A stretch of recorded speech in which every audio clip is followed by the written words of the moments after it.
Chapter 1: The Birth of a Continent, Australia's Geological Origins. In the silence of deep time, long before humans walked the earth, long before oceans and winds shaped the modern world, the landmass that would one day be called Australia existed only as a fragment of something far greater. This ancient world was Gondwana, a supercontinent forged from drifting plates, volcanic heat, and the slow, relentless choreography of tectonic movement. More than 180 million years ago, Gondwana stretched across the southern hemisphere like a giant puzzle of continents pressed together. Antarctica, Africa, South America, India, and the vast block of crust that would later become Australia. At this stage, Australia was not recognizable. It did not possess deserts, red plains, eucalyptus forests, or the wildlife that would become its signatures. Instead, it lay connected to Antarctica near the South Pole, locked in climate cycles dominated by glaciation, volcanic activity, and the rising and falling of ancient seas. The coastline looked nothing like it does today. Mountain ranges towered across regions that are now eroded into gentle hills. Rivers carved through landscapes that long ago turned to stone. Every detail of modern Australia, its isolation, its ecosystems, even its climate, began here, in this deep geological ancestry. Over millions of years, Gondwana began to tear apart. Faults opened like scars across the crust, and heat from the mantle drove the continents slowly away from each other. Australia's separation was not sudden. It unfolded over tens of millions of years. Around 130 million years ago, the Australian plate began drifting away from Antarctica. By 45 million years ago, the split was complete, and Australia started its migration northward. This gradual journey is still ongoing today, with the entire continent moving a few centimeters north each year. This continental drift is the fundamental reason Australia became one of the most ecologically distinct places on Earth. As the landmass broke away and traveled into warmer latitudes, it evolved in isolation. Plants and animals trapped on this drifting island adapted to changing climates without competition or influence from other continents. The marsupials, kangaroos, koalas, wallabies, survived and flourished here even as they disappeared elsewhere. Ancient lineages of monotremes, like the platypus and echidna, persisted only in Australia. The land's biological uniqueness is therefore not an accident. It is a direct consequence of the continent's long geological solitude. While Australia moved northward, its interior experienced dramatic transformation. Mountain ranges, once tall and jagged, were slowly ground down by erosion until they resembled rolling slopes. The interior basin dried, forming the deserts and salt lakes that characterize Central Australia today. Wind shaped dunes into vast red seas of sand. The chemical breakdown of iron minerals produced the distinctive red color of the outback, a color that would later come to symbolize the identity of the continent itself. At the same time, Australia's edges remained dynamic. Volcanic plains erupted across parts of eastern Australia. Offshore basins deepened, forming the foundations of the Great Barrier Reef. As the continent entered warmer regions, coral ecosystems expanded and flourished, eventually giving rise to the world's largest reef system, a natural wonder millions of years in the making. The land's geological past is also written in its ancient rocks, some of which are among the oldest on Earth. In Western Australia's Pilbara region, rock formations date back more than 3.5 billion years, containing traces of early microbial life. These rocks reveal that Australia not only played a role in the continental dance of Gondwana, but also preserves evidence of the planet's earliest biological history. By the time humans first arrived, the continent had already finished most of its long transformation. Its deserts were taking shape, its forests had established themselves, and its coastline roughly resembled what we see today. Australia stood as a self-contained world, geologically old, ecologically unique, and isolated from the rest of the planet for tens of millions of years. The birth of Australia, therefore, is not a single moment, but a vast timeline written across geological epochs. It is a story of drifting plates, changing climates, rising seas, and species evolution on a scale almost too large to comprehend. The land itself remembers these ages in the patterns of its rocks, in the red heart of its deserts, and in the ancient shapes of its mountains. This geologic origin is the foundation for every chapter that follows. It shaped the ecosystems encountered by the first humans. It determined how explorers perceived the landscape. It influenced settlement patterns, economic development, and even cultural identity. Australia began as a wandering fragment of a primordial supercontinent, and its long journey through time created a stage for one of the most remarkable human stories on the planet. Chapter 2: The First Australians. 65,000 years of Aboriginal presence. Long before the rise of modern nations, long before the first European ships sliced through the Pacific, the vast continent of Australia had already been home to one of the world's most enduring human civilizations. Around 65,000 years ago, during the late Pleistocene, small groups of early humans embarked on a journey that would reshape not only their own destiny, but the destiny of an entire continent. Crossing ancient land bridges and narrow sea passages from Southeast Asia, these pioneering ancestors reached the shores of Australia, becoming the first Australians, the Aboriginal peoples whose cultural legacy stretches unbroken into the present day. Their arrival is one of humanity's greatest migrations. What these early voyagers found was a land unlike any they had known, a continent with climates ranging from tropical coasts to arid deserts, from lush rainforests to icy highlands. Yet within a few thousand years, Aboriginal communities had successfully adapted to every environment. Their profound understanding of the land allowed them to develop sophisticated survival strategies, seasonal food cycles, and spiritual systems intimately connected to nature. Central to Aboriginal life was the concept of the Dreamtime or dreaming, a vast and intricate network of creation stories explaining how the world came to be. In this cosmology, ancestral beings emerged from the earth, sky, and water to shape mountains, rivers, animals, and people. These mythic journeys did more than describe origins. They encoded ecological knowledge, moral values, and territorial boundaries. Each clan's identity was tied to specific dreaming stories, linking them to the land in a relationship of responsibility rather than ownership. The Dreamtime was not merely a mythological past, it was, and still is, a living framework. The land itself is considered a sacred archive of ancestral actions. A rock formation might represent the resting body of a creator spirit. A waterhole might mark a legendary battle or a gift bestowed upon humanity. Because of this, the Aboriginal relationship to land is fundamentally spiritual. To harm the land is to disturb the balance established by the ancestors. To care for it is to honor the continuity of creation. Their deep environmental knowledge is evident in ancient practices like fire stick farming, a controlled burning technique used for tens of thousands of years. By intentionally setting small, low-intensity fires, Aboriginal groups encouraged new plant growth, cleared pathways for hunting, reduced fuel for catastrophic wildfires, and shaped open woodlands across the continent. This practice was so effective that modern ecological studies recognize it as a major factor in sculpting Australia's natural landscapes. Tools and technologies also evolved in remarkable ways. Stone axes, spear throwers, boomerangs, woven nets, and bark canoes were adapted precisely to local conditions. In the north, complex fish traps were engineered along rivers and tidal flats. Some systems are so old and intricate that they are considered among the earliest large-scale human constructions in the world. Rock art, painted, engraved, or carved, became a visual language passed through generations.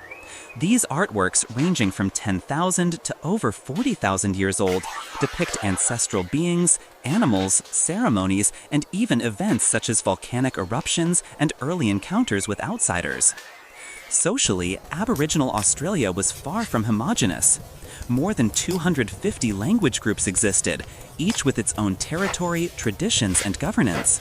These societies were highly organized, with systems of kinship that defined obligations, marriage rules, and the sharing of resources. Trade networks spanned thousands of kilometers, moving ochre, shells, stone tools, and ceremonial objects between distant regions.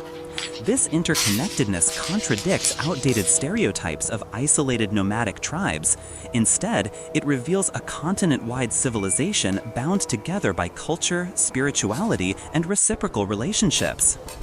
For tens of thousands of years, Aboriginal peoples lived in relative harmony with Australia's shifting climate. They survived the extinction of megafauna, giant kangaroos, marsupial lions, and enormous flightless birds.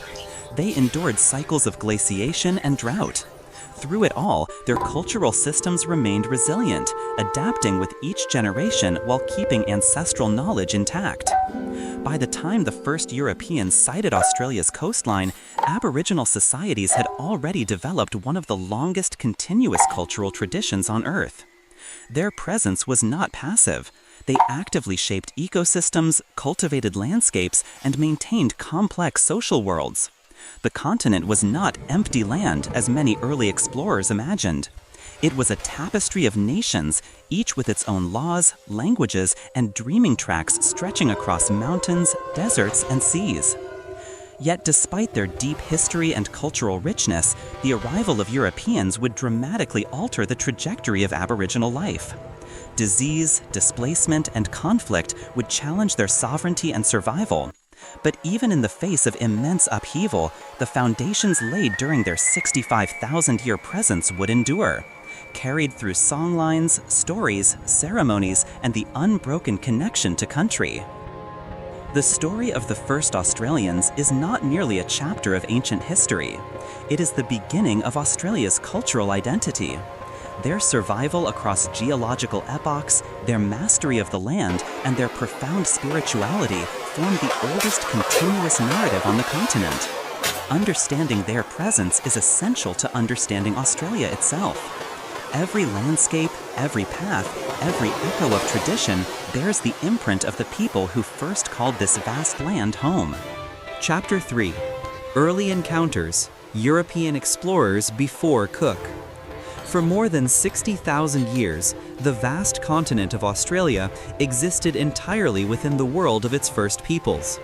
Across this immense land, Aboriginal communities farmed with fire, crafted intricate social systems, and created a cultural legacy unrivaled in duration.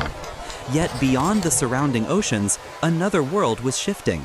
European empires were rising, hungry for trade, conquest, and discovery. By the early 1600s, those ambitions brought the first outsiders into accidental contact with the continent that would later be called Australia. The earliest known European encounter occurred in 1606, when the Dutch navigator Willem Janszoon sailed aboard the Duifken along the Gulf of Carpentaria. His charts mark the first recorded European landfall on the Australian mainland. But Janszoon's expedition was far from triumphant. He described the land as harsh, barren, and unwelcoming, and several violent conflicts with Aboriginal groups shaped his perception. Believing the territory offered little value for trade or colonization, he returned to the Dutch East Indies with a bleak report. Unknown to him, he had opened the first small window through which Europe would view this vast and ancient continent. Over the next decades, other Dutch expeditions followed. By the mid-17th century, the Dutch East India Company had mapped much of the western and northern coastline. They named the territory New Holland, a practical label rather than a claim. To Dutch merchants, these shores were little more than navigational hazards. Storms, reefs, and unpredictable winds made the route perilous. No gold, spices, or fertile lands were apparent. As a commercial empire driven by profit, the Netherlands saw no reason to invest further. Thus, although the Dutch were the first Europeans to document Australia, they left no settlements and made no lasting attempt to explore its interior. The continent's first known European visitor, however, was not Dutch, but Spanish. Also in 1606, the Portuguese-born explorer Luís Vaz de Torres, sailing for Spain, navigated what is now the Torres Strait between Australia and Papua New Guinea. His voyage proved that a significant body of water separated Australia from New Guinea, but like Johnstone, he did not linger. The existence of Australia remained vague, incomplete, a coastline glimpsed but not truly known. Other explorers continued to brush against the continent's edges. In 1642 and again in 1644, the Dutch captain Abel Tasman undertook ambitious voyages that would enlarge European understanding of the region. In 1642, he sighted and named Van Diemen's Land, known today as Tasmania, before sailing on to New Zealand. Despite the scale of his exploration, Tasman never touched the Australian mainland. His expeditions did, however, deepen European curiosity about the mysterious Great South Land believed to balance the northern continents. Meanwhile, shipwrecks along the treacherous west coast produced a different kind of contact. The Batavia, a Dutch East India Company ship, was wrecked on the Houtman-Abrolhos Islands in 1629, leading to a harrowing saga of mutiny and survival that stands as one of the darkest episodes in maritime history. Other wrecks followed, leaving behind brief but dramatic traces of European presence, carvings, abandoned camps, and scattered artifacts. But still, no colony emerged. The continent remained largely unknown, a place encountered by accident rather than purpose. Throughout the 1600s, European maps gradually filled with fragments of Australia's outline. Yet these lines were incomplete, distorted, or speculative. The eastern coastline, which would later become the heart of British colonization, remained untouched by Europeans for nearly 2 centuries after Johnstone. This absence left a gaping hole in geographic knowledge, one that would eventually draw the attention of Britain, a rising naval power eager to expand its influence. In the early 18th century, British interest in the Pacific intensified. Scientific curiosity, imperial ambition, and the search for new trade routes encouraged exploration.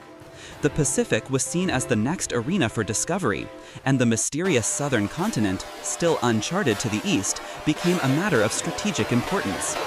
Britain needed a skilled navigator to solve the riddle of the unknown coastline.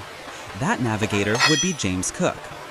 Before Cook's famous voyage in 1770, however, there was still no unified European vision of Australia. The Dutch knew the West, the Spanish had glimpsed the Strait, and Tasman had mapped the southern island. Yet none had understood the scale or nature of the continent. None had imagined its fertile eastern forests, its river systems, or its complex networks of Aboriginal nations. To Europe, Australia was a shadow on the edge of the map, an incomplete puzzle waiting for someone to draw its final shape. One of the striking themes of this era is how little impact these early encounters had on the continent itself. Unlike the Americas, Africa, or Asia, where European arrival triggered swift change, Australia remained largely untouched. The interior was never explored. Settlements were never attempted. The Aboriginal peoples, although aware of strange ships along distant shores, maintained their cultural continuity without disruption. The continent's isolation, geography, and lack of obvious commercial value insulated it from the wave of European expansion engulfing the rest of the world. But that insulation was temporary. Europe was on the brink of scientific revolution and imperial competition. The age of global exploration was accelerating. New technologies, new political ambitions, and new economic pressures were about to transform the Pacific dramatically. Thus, the early European encounters with Australia, fragmented, hesitant, and incomplete, set the stage for a momentous turning point. The arrival of James Cook would bring not only meticulous mapping, but the first formal claim on Australia's eastern shores. It would open the continent to empire, migration, conflict, and profound cultural change. The story of Australia's contact with Europe did not begin with Cook, but it would be Cook who changed its course forever. Chapter 4 will explore that defining moment, the voyage that reshaped Australia's future. Chapter 4: James Cook and the Claiming of the East Coast, 1770. In the late 18th century, as Europe's great powers raced to chart the unknown corners of the world, Britain launched one of the most ambitious voyages in its naval history. Under the command of Lieutenant James Cook, the HMS Endeavour set sail in 1768 with a dual mission: to to observe the transit of Venus from Tahiti and, under secret orders, to search for the rumored southern continent that had intrigued scholars and explorers for centuries. This mission would not only map the Pacific more accurately than ever before, but would permanently alter the fate of the land that would become Australia. After completing the scientific observations in Tahiti, Cook opened the sealed instructions from the Admiralty. His new task was clear: sail southward, then west, and determine whether a large habitable continent existed in the region. For months, Cook and his crew navigated through uncharted seas, encountering islands, storms, reefs, and the uncertainty of empty horizons. Then, in April 1770, a long stretch of coastline emerged from the morning mist, a lush, green land unlike the arid shores known to the Dutch. This was the east coast of Australia, and Cook was the first European to chart it.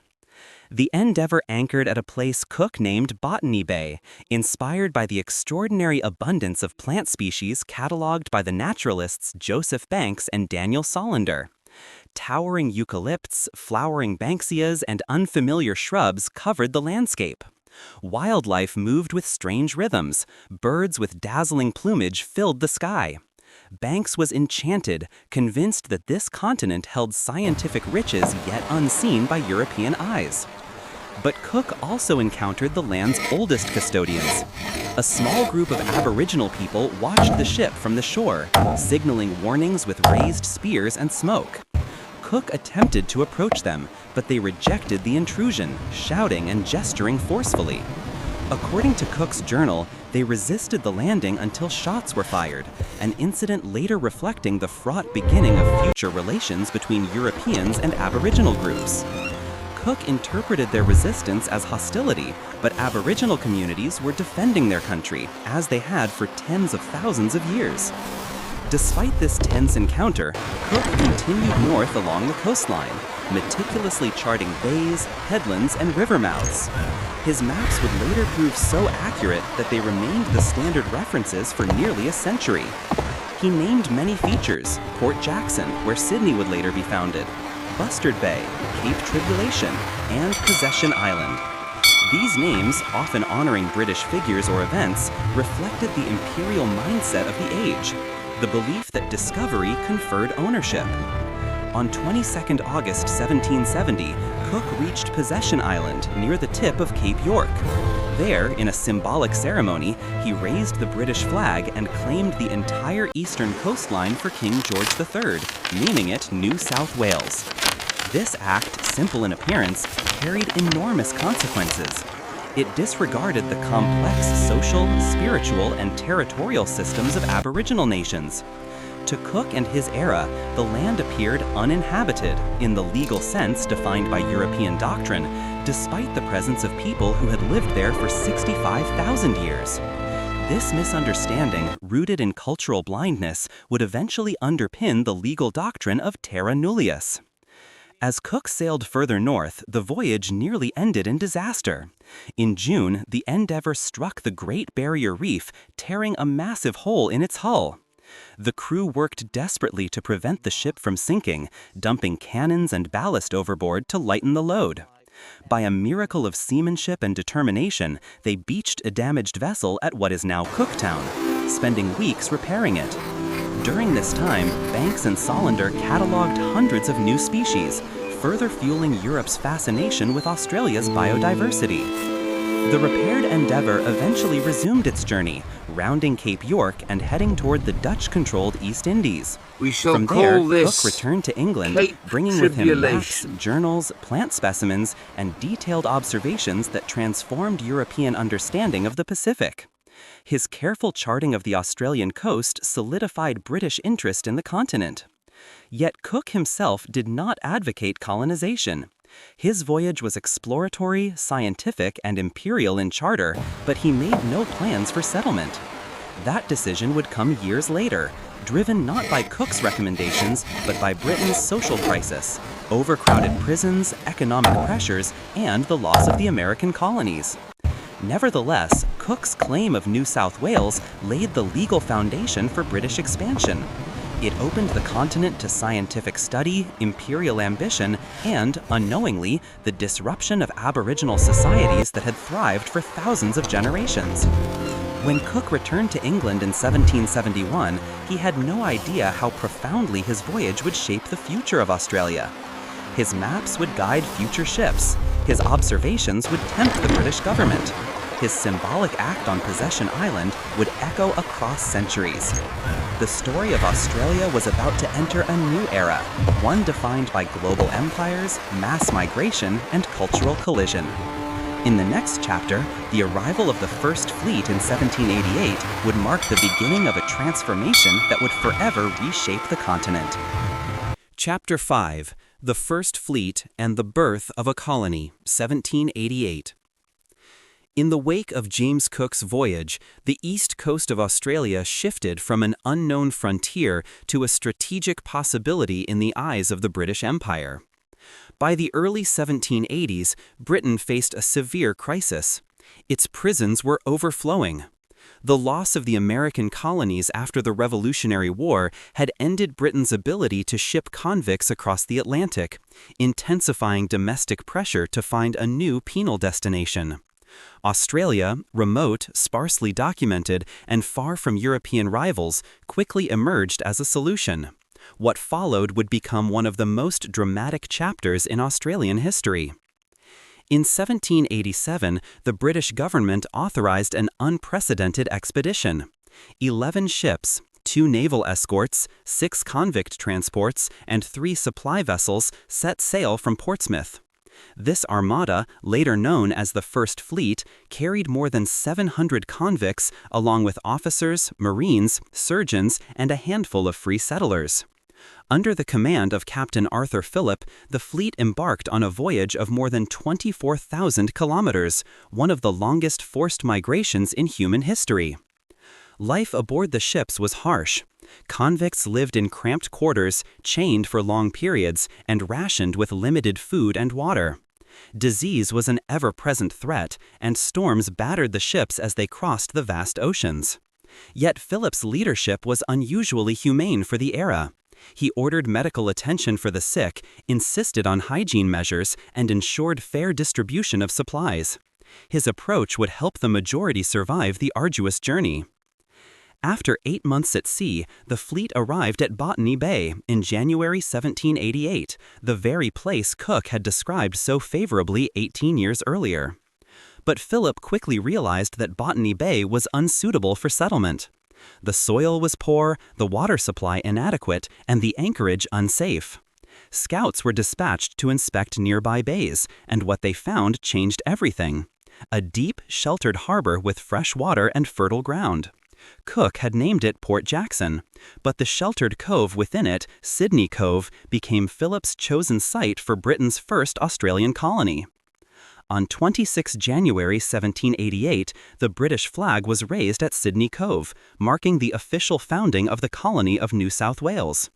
This moment is widely recognized as the beginning of European settlement in Australia, a date celebrated by some as Australia Day and mourned by others as Invasion Day, reflecting the profound and lasting impact on Aboriginal communities. The early days of the colony were a struggle for survival.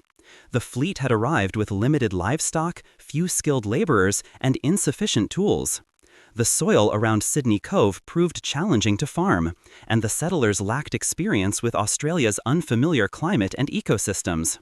Food shortages soon plagued the colony, and at times starvation loomed. Phillip, pragmatic and determined, rationed supplies carefully and encouraged exploration for better farmland. Relationships with the Aboriginal peoples were complex. Initial encounters were cautious and sometimes friendly, but misunderstandings and conflict escalated quickly.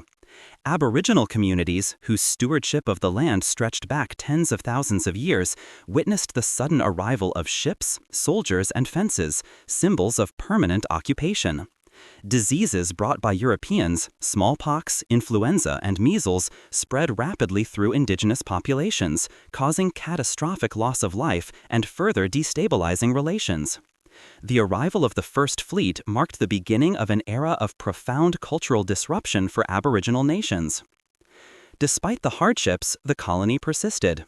Convicts, once transported as punishment, became the labor force that built the settlement. They felled trees, constructed huts, dug wells, and planted crops. Some convicts possessed valuable skills. Carpenters, blacksmiths, tailors, and their work contributed to the fragile survival of the settlement. Over time, good behavior earned some convicts pardons or land grants, laying the foundations for a free colonial society. Philip's vision for New South Wales extended beyond a prison outpost. He sought to build a functioning colony where former convicts could reintegrate as productive citizens. He attempted to establish peaceful relations with Aboriginal communities and resisted the harshest forms of punishment favored by some officers. Though his ambitions were constrained by limited resources and rigid imperial directives, Philip's leadership helped prevent the settlement from collapsing during its earliest years. As additional ships arrived in the following decades, the colony expanded rapidly. More convicts, soldiers, and free settlers joined the population. Farms spread inland, new towns emerged, and the economic foundation of the colony began to take shape. Whaling, sealing, and small-scale agriculture provided early sources of income. The colony struggled, adapted, and gradually transformed into a stable settlement. The establishment of the First Fleet was not simply the founding of Sydney. It was the beginning of a sweeping transformation of the continent. It reshaped the political geography of the Pacific, opened Australia to global migration, and launched a process of colonization that would lead to the foundation of additional settlements across the land. It also set in motion a long and painful disruption of Aboriginal land rights, cultural sovereignty, and demographic stability, consequences still felt today. By the time Philip returned to England in 1792, New South Wales had survived its precarious beginnings. Though far from secure, the colony had taken root. What began as a penal solution to Britain's overcrowded prisons became the foundation of a new society. The journey of the First Fleet was not merely a logistical achievement. It was the starting point of a new national narrative, one defined by survival, conflict, adaptation, and the relentless push into an unfamiliar land. The next chapter in this story unfolds with the explosive impact of the gold rush, a phenomenon that would transform the colonies economically, socially, and demographically, setting Australia on a path toward prosperity and political self-determination. Chapter 6: Expansion, New Colonies, and the Gold Rush, 1800s. When the First Fleet landed in 1788, Britain had no grand vision for the transformation of an entire continent. New South Wales was conceived simply as a penal outpost at the edge of the world. But as the decades unfolded, the colony expanded beyond anything the British government had imagined. By the early 1800s, settlement began to stretch outward from Sydney Cove, pressing inland through forests, grasslands, and mountains that Europeans had never seen. This expansion, driven by necessity, ambition, and opportunity, set the stage for the next great turning point in Australian history, the formation of new colonies and the dramatic upheaval of the gold rush. In the early years of the 19th century, the colony struggled with food shortages and the challenges of an unfamiliar environment. But exploration soon revealed the rich agricultural potential of inland regions. One of the most transformative discoveries occurred in 1813 when explorers Gregory Blaxland, William Lawson, and William Charles Wentworth successfully crossed the Blue Mountains, a barrier long thought impassable by the settlers. Their route opened access to the fertile plains of the interior, triggering a wave of pastoral expansion. Sheep grazing, in particular, flourished, and Australian wool became a valuable export in global markets.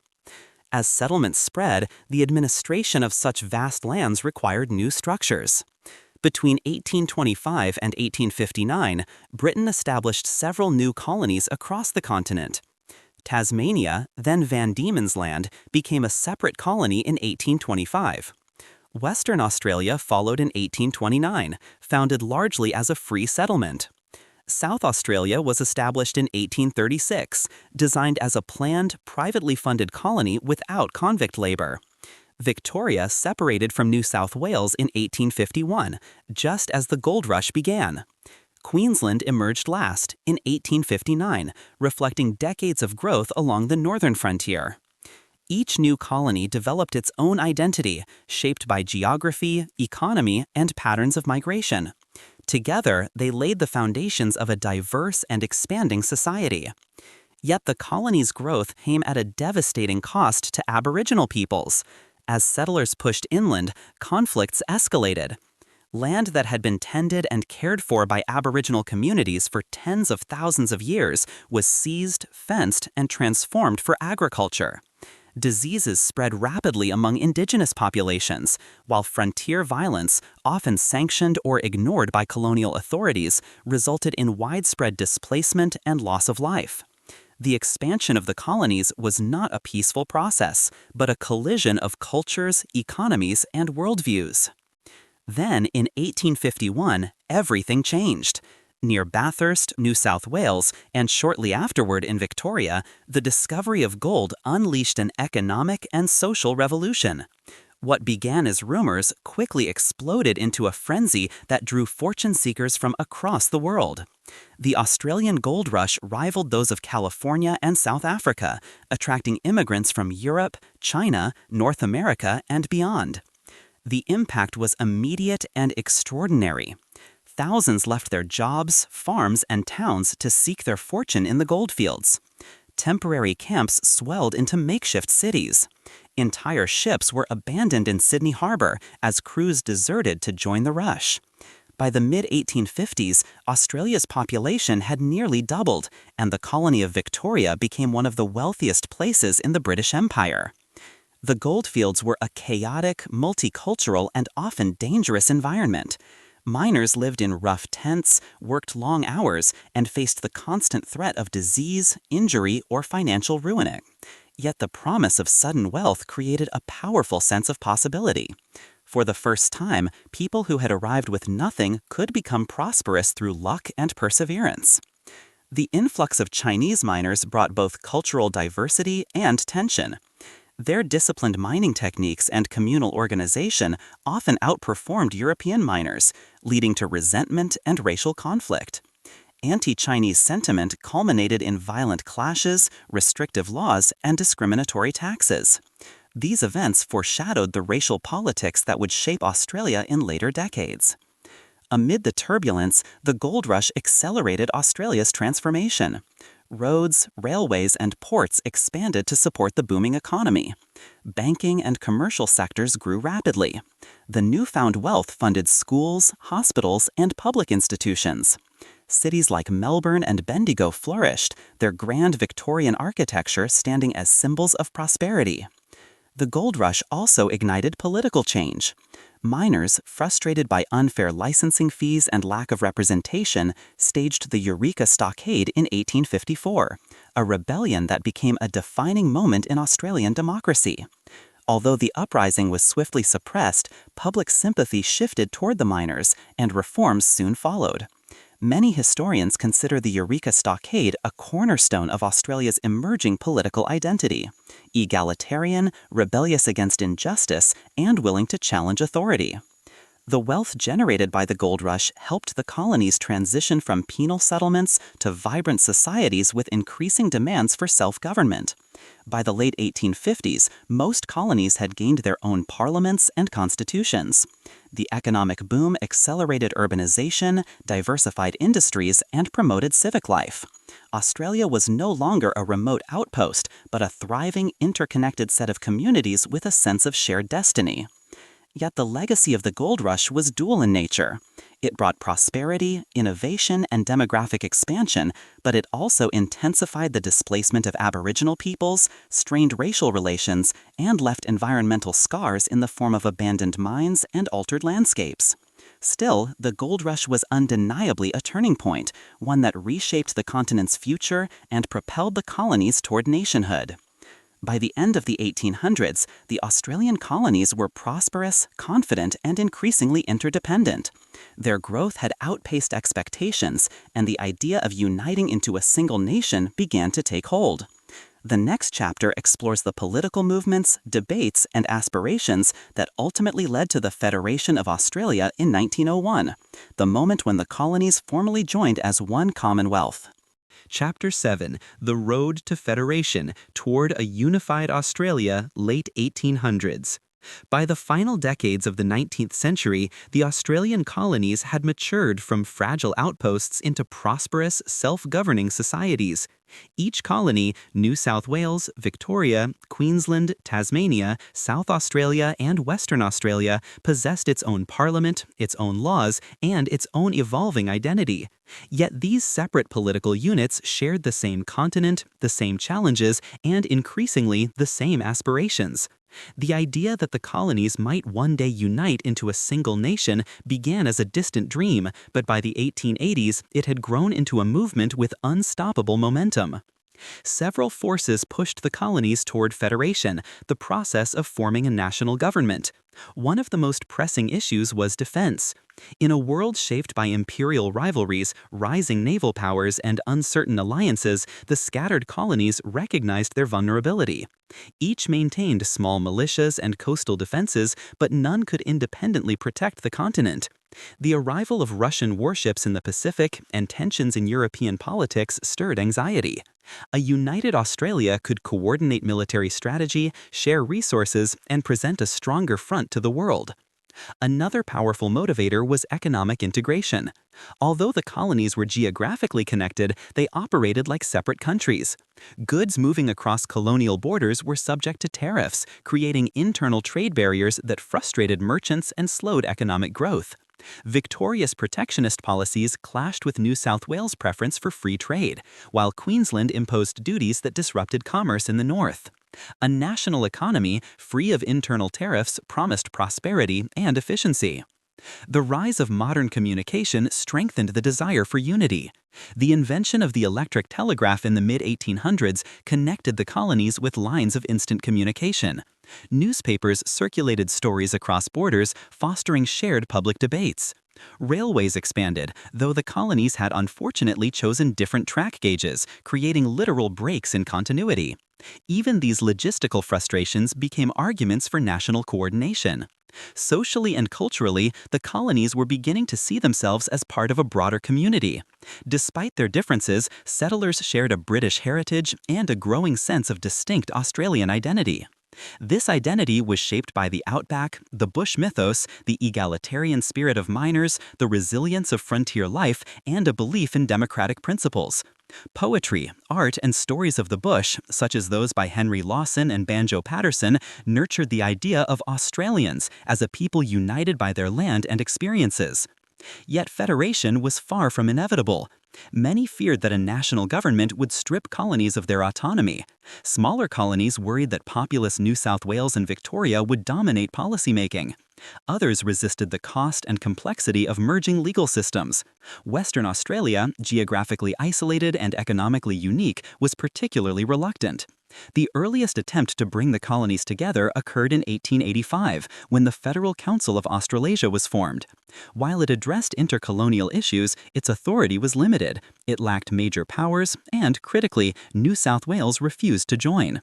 The dream of a unified nation still seemed distant. Momentum grew again in the 1890s. Influential leaders, including Henry Parkes of New South Wales, often called the father of federation, delivered impassioned speeches promoting unity. Parkes's Tenterfield oration in 1889 is widely considered the spark that reignited the movement. He argued that the colonies must unite under a common government to protect their future and secure their place in the world. In 1891, representatives from each colony convened at a national convention in Sydney. They debated, drafted, and produced the first version of a federal constitution, envisioning a parliamentary democracy inspired by both British traditions and American federal principles. However, economic depression and political instability soon stalled further progress. Federation's promise seemed once again to fade. But Australia's democratic culture proved resilient. Throughout the mid-1890s, public support for federation surged. Civic organizations, newspapers, and local communities debated the merits of unity. A series of constitutional conventions in 1897 to 1898 refined the proposed constitution, incorporating public feedback and ensuring that the future Commonwealth would balance the power of large and small colonies. The final draft established a bicameral parliament with a House of Representatives based on population and a Senate giving equal representation to each state, an elegant solution to long-standing fears of dominance. To legitimize the process, the Constitution had to be approved by the people themselves. Each colony held referendums, often after heated campaigns. In 1898, New South Wales initially rejected the proposal due to turnout requirements, forcing revisions and additional votes. Gradually, support grew. Across the continent, citizens debated whether they wished to remain divided or join in common purpose. By 1900, most colonies had voted in favor of federation. Western Australia, still hesitant, ultimately joined after it became clear that economic isolation would be disadvantageous in a united continent. With all colonies now aligned, the draft constitution was sent to London and passed by the British Parliament as the Commonwealth of Australia Constitution Act. At midnight on 1 January 1901, the 6 colonies officially united to form the Commonwealth of Australia, a self-governing dominion within the British Empire. In Sydney's Centennial Park, the inauguration ceremony marked the birth of the new nation. Crowds celebrated with parades, demonstrations, and a sense of hope for a shared future. Federation represented more than administrative consolidation. It signaled the arrival of a national consciousness, an acknowledgement that the colonies were bound not only by geography, by values of democracy, cooperation, and identity. It gave Australia a unified voice in global affairs, the ability to legislate for national interests, and the framework needed to build modern institutions. Yet the story of federation also reflected the limitations of the era. The new nation excluded Aboriginal and Torres Strait Islander peoples from political participation and counted them neither as citizens nor as part of the population. Women, although active in federation debates, gained the right to vote and stand for federal parliament only through separate legislation in 1902. The Constitution laid the foundation for a nation, but its promise would take generations to fully unfold. Federation was not the end of Australia's formation, but the beginning of a new phase, one that would be tested by global conflicts, waves of migration, and the ongoing challenge of defining what it means to be Australian. Chapter 8 will explore how the World Wars shaped national identity and accelerated the nation's transformation in the 20th century. Chapter 8, War, Identity, and the Making of a Modern Nation, 1901-1945. When the 6 colonies united in 1901, Australia entered the 20th century as a young nation filled with optimism, confidence, and ambition. The new Commonwealth established its own federal parliament, national institutions, and legal systems. Yet despite its political unity, Australia remained culturally and strategically tied to Britain. The early decades of the century would test this connection, and in doing so, forge a uniquely Australian sense of identity. 2 global conflicts, social transformations, and emerging economic challenges would reshape the new nation in ways few could have predicted. In the years immediately following Federation, Australia adopted policies that reflected both its aspirations and anxieties. The most defining of these was the White Australia policy, a set of immigration restrictions aimed at preserving an Anglo-European population. While deeply discriminatory by modern standards, the policy expressed the racial attitudes of the time and the colony's fear of labor competition from Asia and the Pacific. At the same time, Australia pioneered progressive reforms. Women gained the right to vote and stand for federal office in 1902, making the nation one of the world's early leaders in gender equality. Yet even as Australia sought to define itself domestically, its place in the world remained uncertain. The tie to Britain was not merely political, it was emotional, cultural, and familial. Australians saw themselves as part of the broader British Empire, and when the First World War erupted in 1914, the young nation rushed to join the conflict. More than 416,000 Australians enlisted, a staggering number given the country's population of fewer than 5 million. The First World War became a defining crucible for Australian identity. The most iconic moment occurred in 1915 when the Australian and New Zealand Army Corps, ANZACs, landed on the shores of Gallipoli in modern-day Turkey. Intended as a bold campaign to secure a strategic route for the Allies, the landing instead became a prolonged and tragic stalemate. Australian soldiers fought in harsh conditions, enduring heat, disease, and relentless gunfire. Though the campaign ultimately failed, the courage, endurance, and resilience displayed by the Anzacs left a lasting legacy. The memory of Gallipoli helped forge values that Australians came to see as emblematic of their national character: mateship, sacrifice, humor under pressure, and loyalty to one another. Anzac Day, commemorated annually on 25th April, became a sacred day of national remembrance. For many Australians, Gallipoli marked the moment when the nation stepped out of Britain's shadow and forged its own identity on the world stage. But the war also brought immense grief. More than 60,000 Australians were killed, and tens of thousands returned home wounded in body or spirit. The economic and social toll was enormous. Yet the shared suffering also bound the nation together, reinforcing a sense of unity that transcended the divisions between states and colonies. The interwar period was marked by both progress and hardship. Australia expanded its industries, improved infrastructure, and strengthened its political institutions. But like much of the world, it suffered deeply during the Great Depression of the 1930s. Unemployment soared, banks collapsed, and many families faced poverty. Still, the resilience demonstrated by communities during this period added another layer to the national character, a belief in endurance and solidarity during adversity. Australia entered the Second World War with the same instinctive loyalty to Britain that had driven its involvement in the First. When war broke out in 1939, Australian forces once again joined the Allied efforts in Europe and North Africa. But the nature of the threat changed dramatically in 1941 when Japan entered the war and expanded rapidly through the Pacific. For the first time in its history, Australia faced the prospect of direct attack. The bombing of Darwin in February 1942 by more than 240 Japanese aircraft shattered the illusion of geographic isolation. Other northern towns were attacked as well. Suddenly, war was not a distant obligation to an empire, it was at Australia's doorstep. This crisis triggered a profound strategic realignment. With Britain stretched thin and unable to defend the Pacific, Australia turned to the United States for military partnership. The arrival of American forces, including General Douglas MacArthur, marked the beginning of a new geopolitical era. The alliance formed during World War II would become one of the pillars of Australia's foreign policy in the decades that followed. On the home front, the war transformed Australian society. Women entered the workforce in unprecedented numbers, filling roles in factories, offices, and transportation. Rationing, civil defense drills, and patriotic campaigns permeated daily life. The shared sacrifice deepened national unity and accelerated social change. The end of World War II in 1945 left Australia altered but stronger. The nation had endured two global conflicts, a depression, and internal challenges, yet out of these trials emerged a more self-assured and independent country. The sense of loyalty to Britain remained, but Australia had proven its capability to defend itself, govern independently, and contribute meaningfully to international affairs. Just as importantly, the war set in motion fundamental changes that would reshape the nation's future.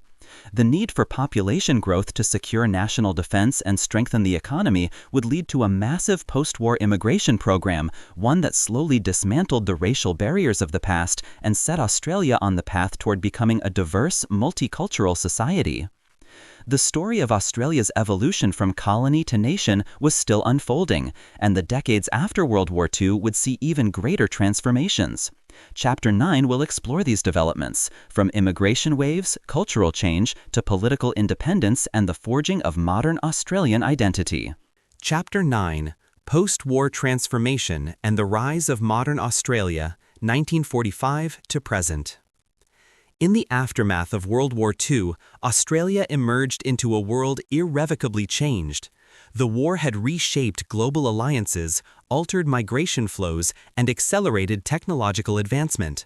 For Australia, it marked the beginning of a new era, one defined by rapid social transformation, economic expansion, and a growing sense of national identity independent from Britain.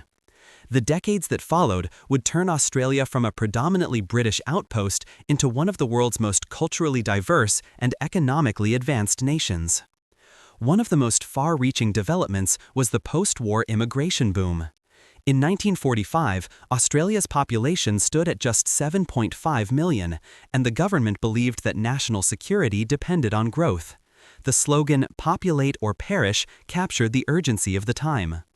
Australia launched an ambitious immigration program, welcoming hundreds of thousands of displaced Europeans, war refugees, and skilled migrants. Initially, the policy favored Europeans, but by the 1950s and 1960s, arrivals included Italians, Greeks, Dutch, Germans, and many others who helped rebuild the nation's workforce and industry. This influx changed the cultural fabric of Australia. New foods, traditions, languages, and religions entered the national landscape. Suburbs expanded, factories multiplied, and infrastructure projects, from the Snowy Mountains hydroelectric scheme to new highways and ports, transformed the economy. The narrative of Australian identity began to shift, gradually shedding its exclusively British character and embracing a multicultural future. The 1950s and 1960s also marked the beginning of Australia's political and diplomatic realignment. The wartime alliance with the United States evolved into a long-term partnership, formalized with the ANZUS Treaty of 1951. This agreement symbolized Australia's shift toward the Pacific and away from automatic reliance on British protection. While cultural ties with Britain remained strong, the geopolitical center of gravity had changed. Australia was now positioned as a key Western ally in the Asia-Pacific region. This period also saw significant steps towards social reform and national identity. In 1962, Aboriginal Australians gained the right to vote in federal elections, though full inclusion would come later. The turning point arrived in 1967, when more than 90% of Australians voted yes in a referendum to amend the Constitution, allowing the federal government to make laws for Aboriginal people and include them in the national census. This moment marked a profound shift in public consciousness and paved the way for later movements advocating land rights, cultural recognition, and reconciliation. Economically, the post-war decades witnessed extraordinary growth. Manufacturing flourished, trade expanded, and living standards rose rapidly. By the 1970s, however, global economic shocks and political upheaval brought new challenges. The Whitlam government, 1972-1975, introduced sweeping reforms, free university education, universal health care, multicultural policies, while also ending the last vestiges of the White Australia policy. These reforms transformed Australian society, redefining rights and opportunities for future generations. Perhaps the most symbolic shift of the era was the growing legal independence from Britain. Although Australia had operated autonomously for decades, remnants of British constitutional authority remained. That connection formally ended with the Australia Act of 1986, which eliminated British judicial influence and completed Australia's evolution into a fully sovereign nation. From that point onward, all legal and political authority rested within Australia's own institutions. By the late 20th century, Australia had become one of the most urbanized and prosperous nations in the world. Its cities, Sydney, Melbourne, Brisbane, Perth, Adelaide, grew into cosmopolitan centers known for high living standards, strong education systems, and cultural diversity. Immigration from Asia surged following policy reforms, bringing significant communities from Vietnam, China, India, the Philippines, and beyond. This diversification helped redefine Australia's global identity as a multicultural society deeply connected to the Asia-Pacific region. Yet along with progress came unresolved challenges. The relationship between Indigenous Australians and the broader nation remained fraught with historical injustices, intergenerational trauma, and ongoing disparities in health, education, and economic opportunities. Milestones such as the 1992 Mabo decision, which overturned the doctrine of terra nullius, and the 2008 national apology to the stolen generations represented important steps towards justice, though the path toward full reconciliation continues. Australia also faced environmental pressures. Droughts, bushfires, and water shortages highlighted the fragility of its ecosystems. Growing concerns about climate change reshaped public debate, influencing policies on energy, conservation, and resource management. Despite these challenges, Australia entered the 21st century with a strong economy, a robust democratic system, and a vibrant cultural identity. The nation played an increasingly active role in regional diplomacy, humanitarian efforts, and peacekeeping. Its cities became hubs of innovation, education, and global connection. The Australian story, once defined by isolation, penal origins, and colonial dependency, had transformed into one of multiculturalism, resilience, and independence. Today, Australia stands as a nation built on layers of history. The ancient continuity of Aboriginal and Torres Strait cultures, the European exploration that reshaped global maps, the convict and settler foundations of the early colonies, the gold rushes that brought prosperity and population, the federated union that forged national government, the wartime crucibles that strengthened identity, the migrations that diversified society, and the modern reforms that expanded rights and freedoms. The journey from Gondwana to the Commonwealth, from Dreamtime to digital age, reflects a story of adaptation, struggle, conflict, collaboration, and reinvention. Australia continues to evolve, shaped by its past but looking forward with confidence towards its future in an interconnected world.